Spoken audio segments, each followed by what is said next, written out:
Hello everyone, welcome to the Reworked Caliban guide. If y'all could leave a like, comment, subscribe, and hit the bell, it's greatly appreciated. But with all that nonsense out of the way... Go, dude! Caliban got reworked! This is awesome. Thank you all so much for 20,000 views on the previous guide. When they announced that Caliban rework was coming soon, I was excited as hell. To be honest, this rework is probably one of the biggest reworks I have seen a Warframe get, and the best part, a lot has changed fundamentally of how he's played. He's still a debuffing support hybrid frame, but with a lot of consistency added, along with some surprising changes that drastically change the dynamic of how you think of building Caliban. I find it really funny as well, seeing everyone's opinion do a complete 180 on Caliban, talking about how he's one of the best Warframes in the game now, when in reality he had one ability completely changed, a couple new additions, and just a bunch of quality changes on him. He's still, ironically, not that different from how he was, but yet he is. Caliban was given something that was slightly lacking in his kit, which was a proper sentient identity. Adaptation and taking away adaptations is still a good way of explaining it, but now he is 100% the sentient Warframe, and a worthy trophy to farm once you complete the new war. Not just a mastery fodder everyone said about him for years. Still a pain to farm though. We see you, Rebecca. We know what you did. Regardless, I'm excited to cover Caliban for y'all. While everyone else was rushing as quickly as possible to get their Nourish builds out, I took my time to learn the nuances of this new Caliban and adjust all of my builds, and make a couple new ones. But I also took my time to learn everything new that Caliban has, and to fully feel how he plays now. Luckily, I already have Caliban experience, so doing so didn't take as much time. So, to get everything started, I'll be going over Caliban's passive and abilities with some tips and tricks along the way. Do make note, I will be treating this as if Caliban's rework was a brand new Warframe. You will most likely hear some repetition, since the fundamentals of his abilities are still the same. So, let's get started, and understand what makes Caliban a true sentient war machine. Caliban's passive is called Adaptive Armor. It functions similarly to the mod Adaptation.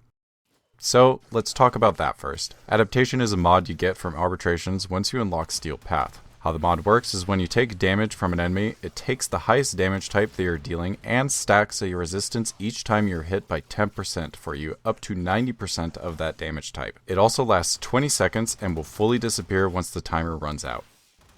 Now, Adaptive Armor functions similarly, but only goes up to 50% and stacks in increments of 5% instead of Adaptation's 10%. After 5 seconds of not taking damage of the specific type, it will decay at a rate of 2% per second. Additionally, it now stacks when you are invulnerable and blocking with melee weapons. It does not stack with dot damage though. Another cool thing about this passive is the fact that it can be used by allies and companions in affinity range, increasing their survival as well. Now, before the rework, a lot of people complained that this passive sucks. Suddenly it doesn't.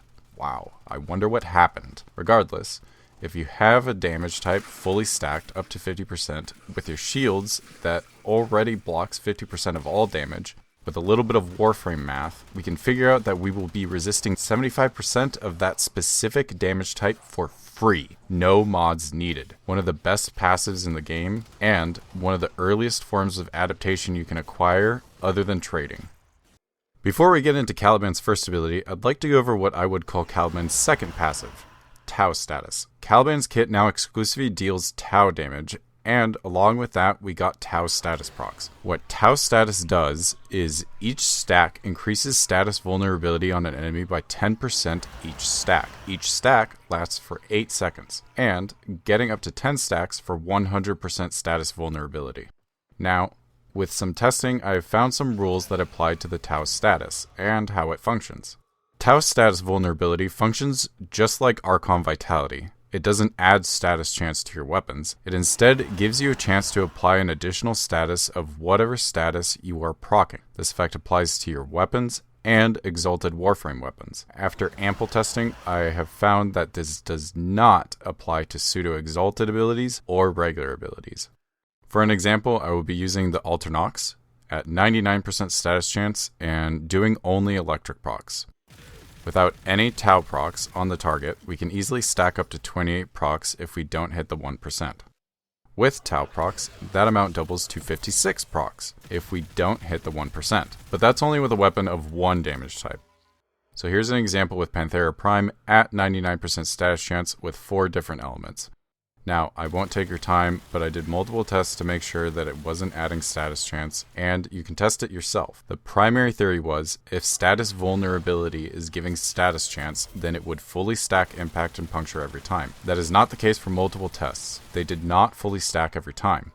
Here are the chances for getting each status proc for the Panthera Prime on this current build. This Tau status is exclusive to Caliban and is basically a second passive.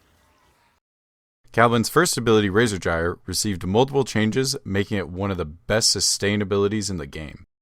Razor Gyre is a single cast ability that launches Caliban forward, hitting all enemies in an AoE around him. This is now affected by line of sight. It deals Tau damage with a 25% chance of dealing Tau procs on each hit. Each enemy hit will restore health, shields, and overshields in that order, and only once for each enemy hit. You will also still gain these effects even if the enemies have overguard. If you have health damage, the hits will prioritize healing you first, then your shields. Additionally, the ability also refunds 25% of the cost for each enemy hit. This also does not have a cap, meaning that if you hit enough enemies, it's energy positive. This refund is affected by ability efficiency too. The more efficiency you have, the less energy you get back, and vice versa. You are also immune to knockdowns while in the animation, and your movement isn't halted when you get out of it, making it a very strong mobility tool. You can also turn on a dime with this ability, not restricting you to one direction. You're also able to pick up items and loot from the ground during its cast. Additionally, you can jump cancel out of the ability, keeping the momentum, and you can slide into casting it, allowing you to bullet jump out of it. If you can time this right, with a mid-air jump right after, you will launch forward. There is also no augment mod currently available for this ability. Caliban's second ability, Sentient Wrath, got some nice changes, making it function smoothly and consistently. When casting Sentient Wrath, Caliban is forced to stomp onto the ground, locking him in place for a moment. If you cast while airborne, Caliban will be locked into the casting animation until he lands. When cast, waves shoot out from the point of impact and track enemies in a 360-degree area around Caliban, with no enemy cap. This causes enemies to be lifted, gain damage vulnerability, and 1 guaranteed Tau proc. This is also affected by line of sight now, and can be cast without needing to wait for the enemies to be hit by the waves. Hitting an already lifted enemy with a new wave will refresh the timer of the ability on them.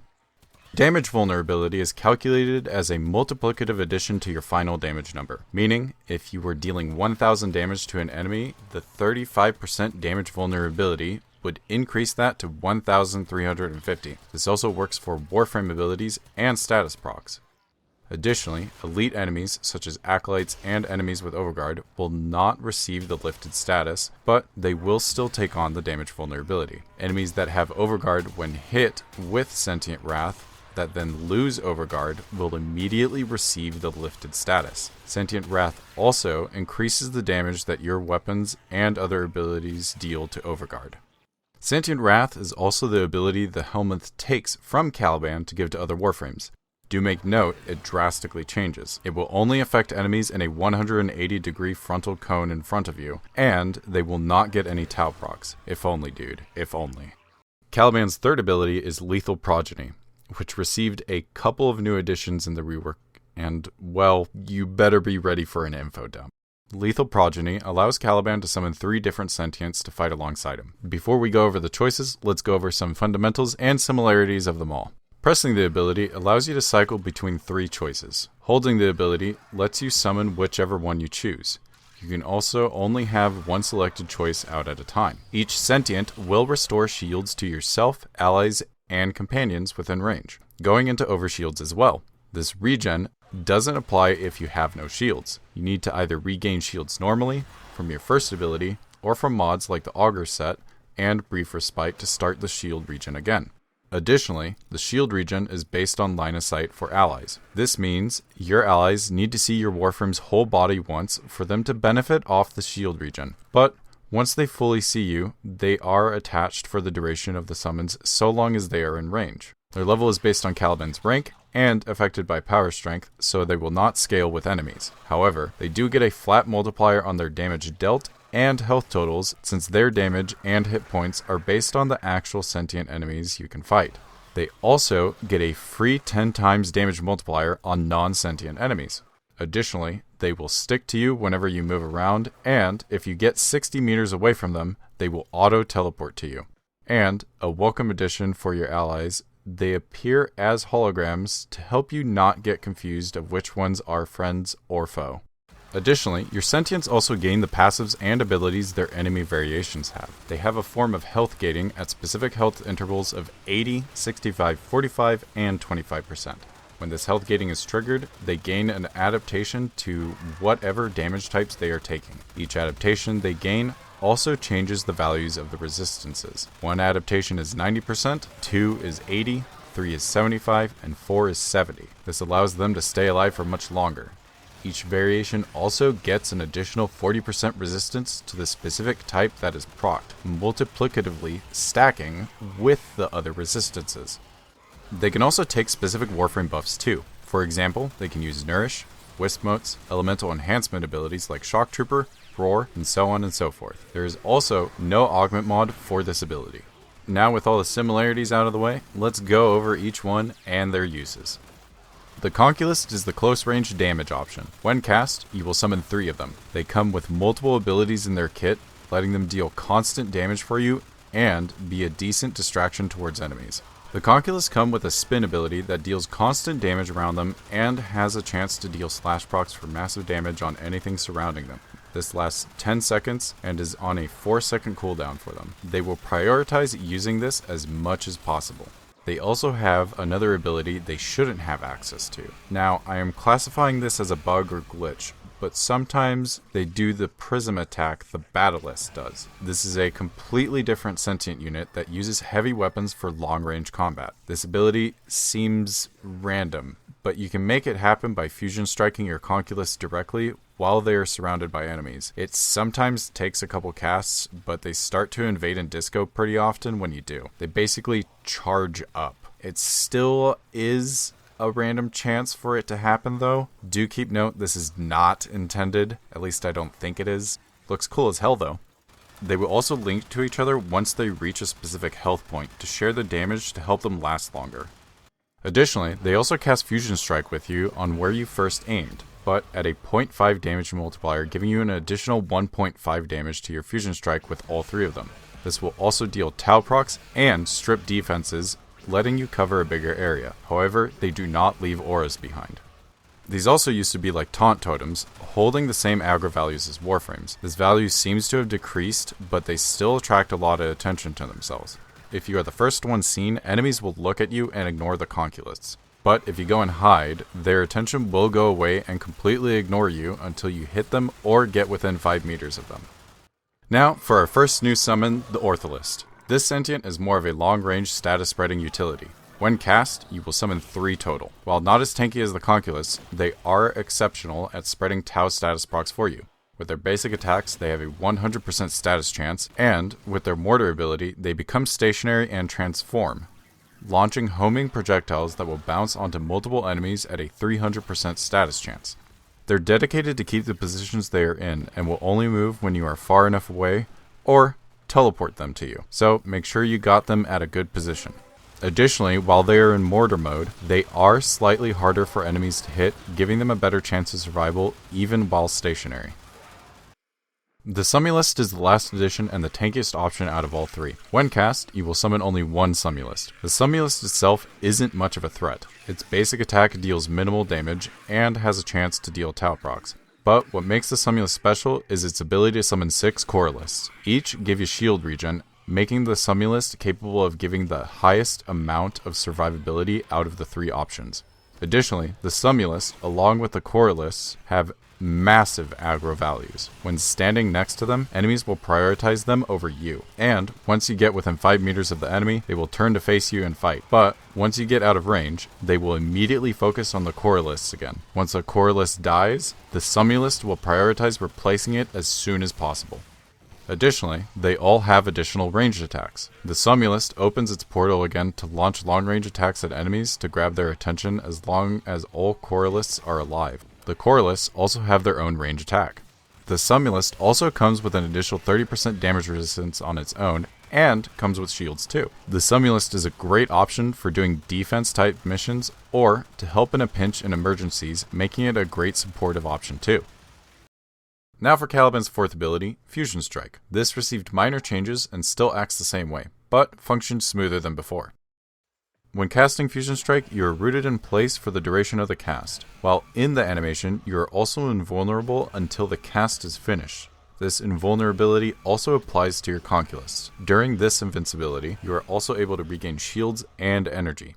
Caliban will fire 3 beams, 1 from his chest and 1 from each arm, each dealing Tau damage and having a 20% chance to proc Tau status on enemies.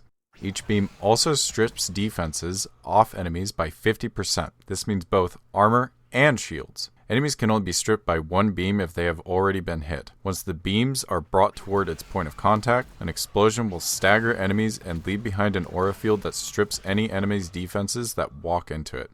If enemies have already been stripped by 1 cast, they will not lose additional defenses from the aura of that cast. Acolytes and units with Overguard are also affected by the defense strip, but don't get staggered. The aura itself also comes with a couple quirks. You can have as many as you want out on the field, so long as you have the duration and energy for it. Additionally, after a few seconds, the aura may disappear visually, but the effect remains there. Enemies can cross multiple auras to become fully stripped if you are not at 100% defense strip. Additionally, the shape of the aura is like a dome or an onion with a specific contact point, meaning anything below the aura will not be stripped. The aura can also go through walls, so no line of sight needed for that. This ability also comes with a stat requirement. Once you hit 200% power strength, you will fully strip defenses by 100%. If you aren't at 200% power strength, your Conculus can help strip the rest of the armor on enemies so long as they make contact with their beams too. A great ability, capable of taking away any adaptation your enemies have. There is also no augment mod for this ability. Now, some additional things to note. You are able to cast your first, third, and fourth ability while aim gliding, wall latching, and jumping in the air, allowing you to keep your movement when needed. But let's go over something I didn't cover yet. What ability is worth subsuming now? Previously, the obvious choice for Helminth was Razor Gyre, but now things have changed. Razor Gyre holds such massive value as a sustainability that it's difficult to say it's still the right choice. So Caliban, in my eyes, has joined what I would like to call the All 4 Club, along with Harrow and Goss. His kit fully functions on its own now, and blends fairly well together.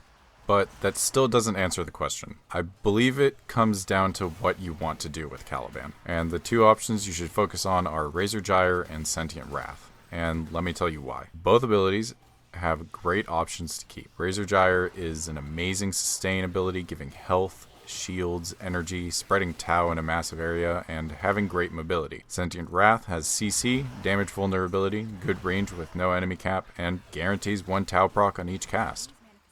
So when figuring out what to sacrifice, ask yourself what you, as a player, need first. Lacking energy supply and not capable of surviving efficiently? Keep Razor Gyre. You have a good amount of energy supply, but want additional damage and a bit of CC? Keep Sentient Wrath. Both options are viable to subsume for an additional ability. Oh god, I'm out of the abilities finally. Oh, dear god. I just want to say there is so much more information about Caliban now. His new kit is complex in many regards, but it's simple to play and it flows well. The more I play him, the more I'm thinking about what I need for my situation. Am I good in the damage department? Summon some Ortholis to help support your status proccing. Is a teammate down and needs revive? Summon a Sumulus to cover you for an easy pickup. Need some help covering a wide area? Conculus are ready to bonk some dudes.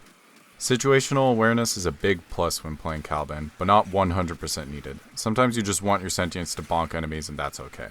But Caliban still has his active playstyle, which I enjoy. Having a lot of quality of life added to him helps make him feel like a sentient. Caliban is half man, half monster, and being able to wield the power of the monsters is fun as hell.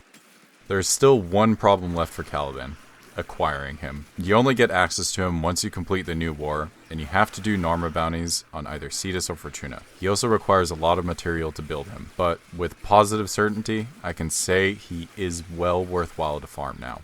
A worthy trophy for those of us that waited 7 years. I know a lot of us for Caliban's rework got a free one as well, which is super nice. Thank you, DE. You saved a lot of people complaining about armor bounties for that period of time at least. But with all that said, let's go ahead and take a look at some builds for y'all. After all, he was hated and despised for such a long time that he was rarely covered.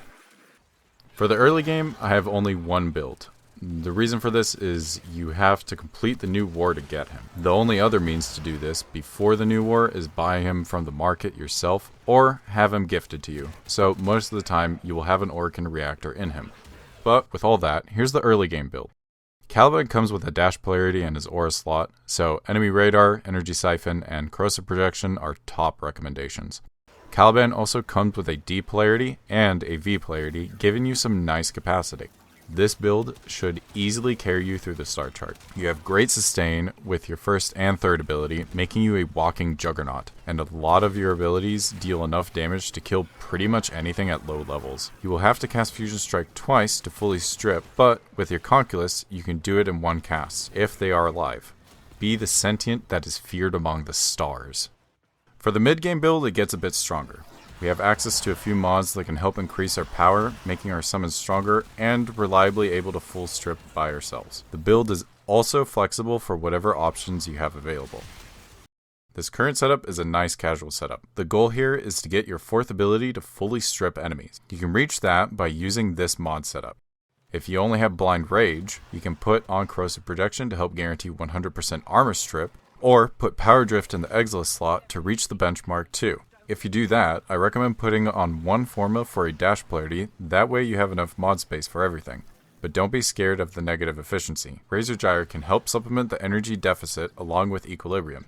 Caliban's kit allows him to work with whatever setup you're wanting to go for. It's pretty sweet.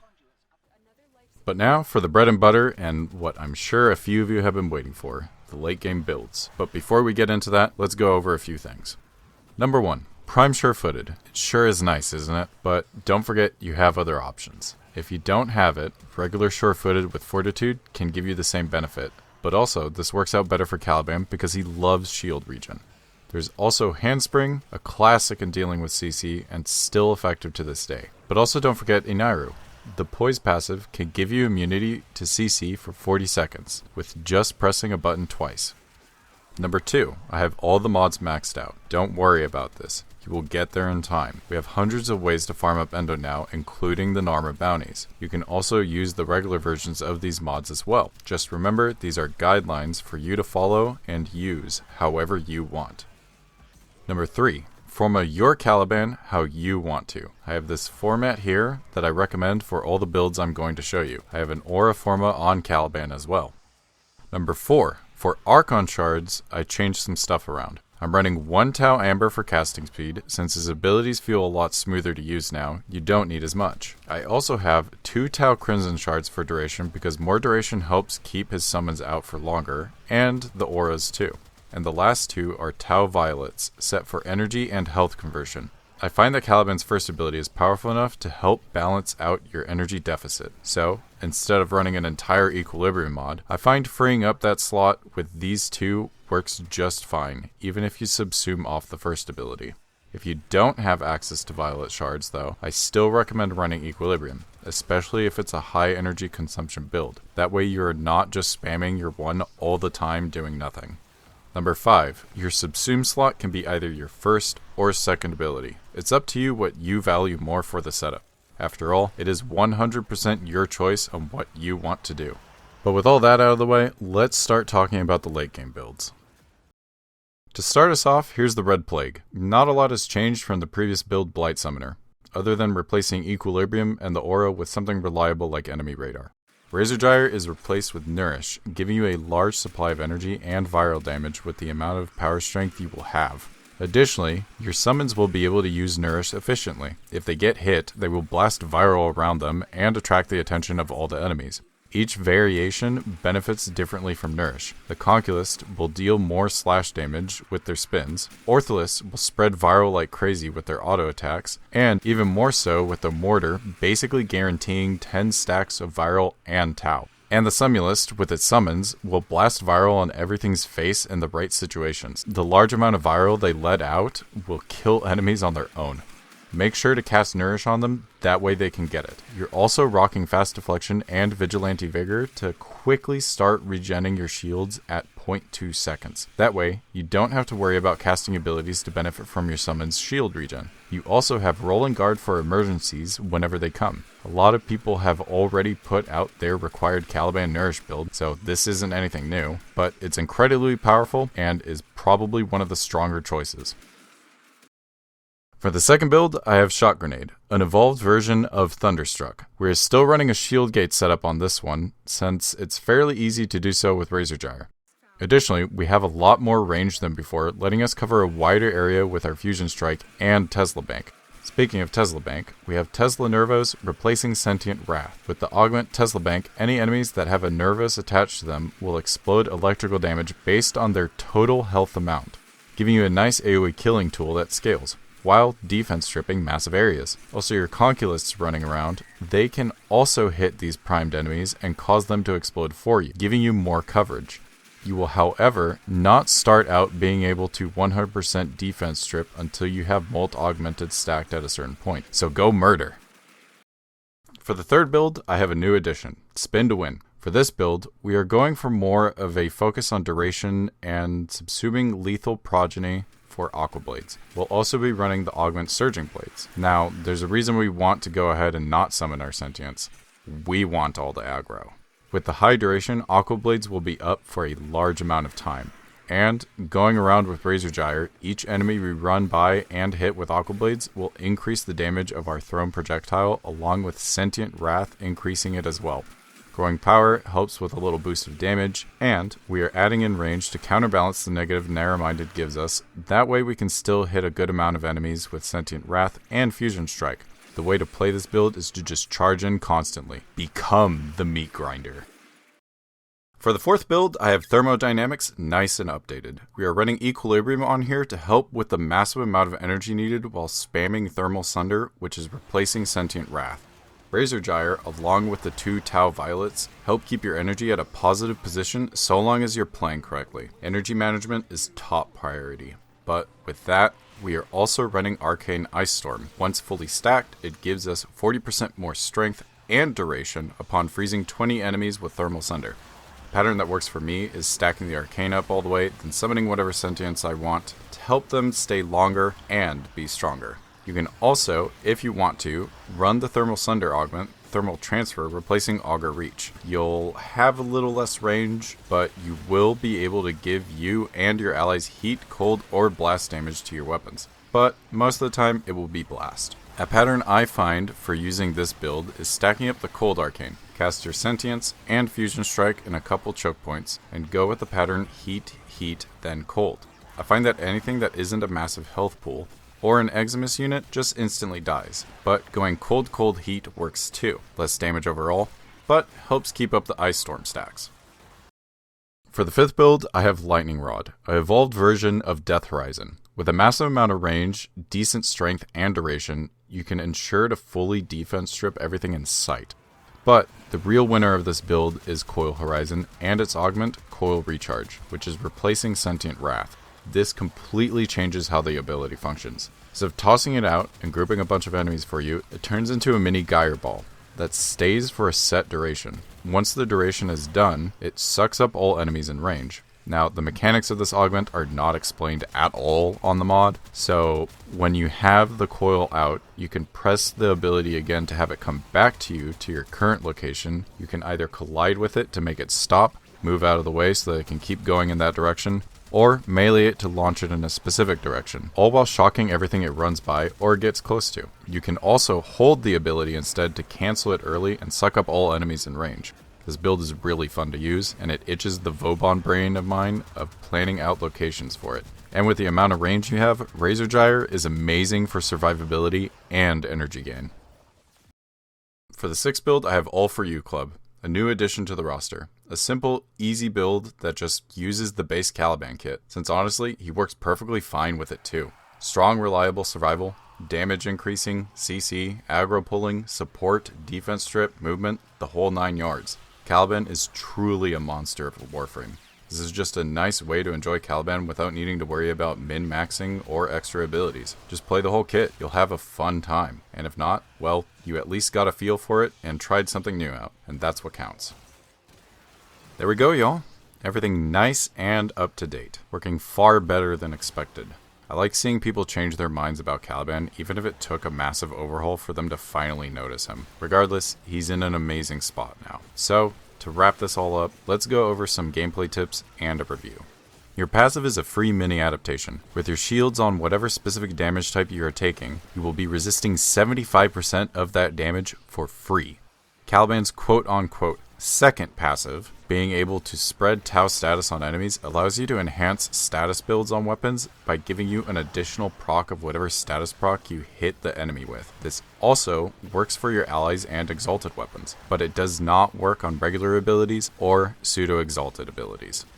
Razor Gyre is one of the best sustain abilities in the game now, giving you health, shields, overshields, and ample energy. It's also a very fast ability, and if you get used to jump canceling it, you can speed through the tiles like it's nothing, especially since it turns on a dime.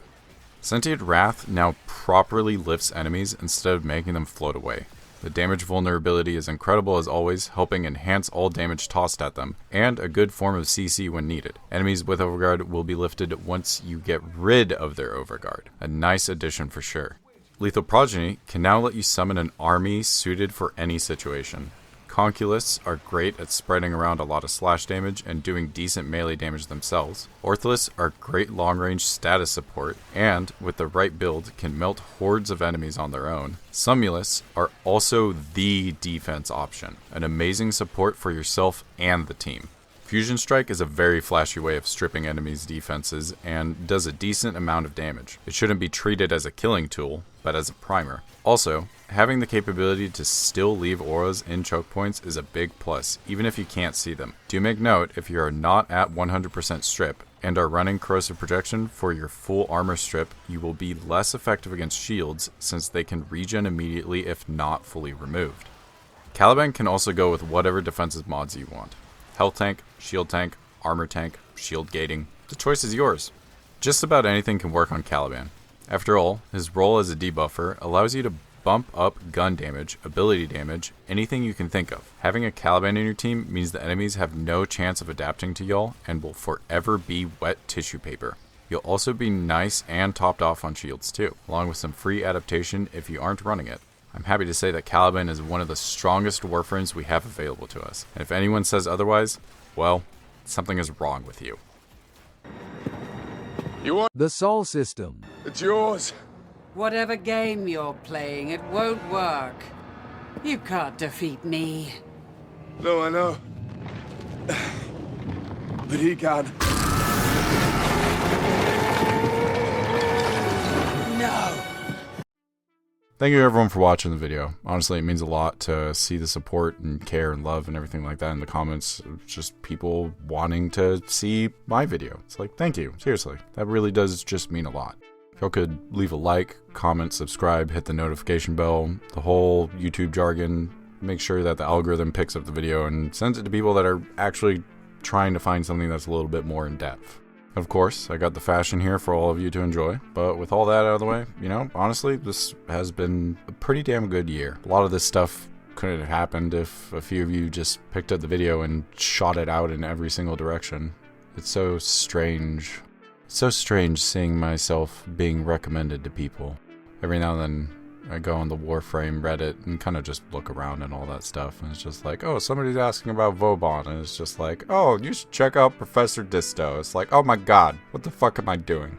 That was a term for doing that, was just like looking yourself up, like Googling yourself. But it's weird to sort of just run into it. So I mean, a lot of that stuff wouldn't happen without y'all's help, so thank you. I wouldn't have met Nova Umbral, Shiro, Sajin, Sci-Fi, Well-Played Ninjas. I wouldn't have met so many people. And it all happened because I just took the first step, basically. Still wrapping my head around it. Not quite there. I'll get there eventually. But with a lot of that said, I want to give a shout out to Sci-Fi Freak. Honestly, really cool dude. Helped me out making the video. Y'all should definitely go check him out. He's the Limbo main for sure. He's got a 2-hour guide called the Limb Bible, and like, it's pure Limbo knowledge. I think y'all would probably enjoy that one, especially since Limbo isn't explained too well. I had to watch it a couple times myself just to be able to fully absorb all the information, and there's a lot of information about Limbo on there, and I did not know a lot of it. So go learn something new. Give sci-fi some love. But other than that, thank you all again for 4,000 subscribers. Still climbing, which is shocking. Can't thank you all enough for that. I'm also going to be doing a Q&A, answering some random whatever questions and whatnot. I made a video a couple weeks ago celebrating 4,000 subscribers and announcing a Q&A. So if y'all want to ask any questions, go to the video, post in the comments, or pump up the likes on whatever comment you like in that, and I will get to that at the end of October, which is this month actually. So there's only a few days left. But also, I got a Twitch channel. I try to stream every Saturday. If y'all want to come by, say hi, hang out, or whatever, you're welcome to do that. Also got a channel Discord if you want to keep up to date with whatever's going on with me. Or just find people to hang out and chat about weird Warframe bullshit. Other than that, thank you again for watching the guide. Thank you for the love and support and everything like that. And thank you for, honestly, a really awesome year. I hope y'all have an amazing rest of y'all's day. And just be happy. Be in the moment. Have fun. But thank you all again. Y'all have a good one, and I will catch y'all later.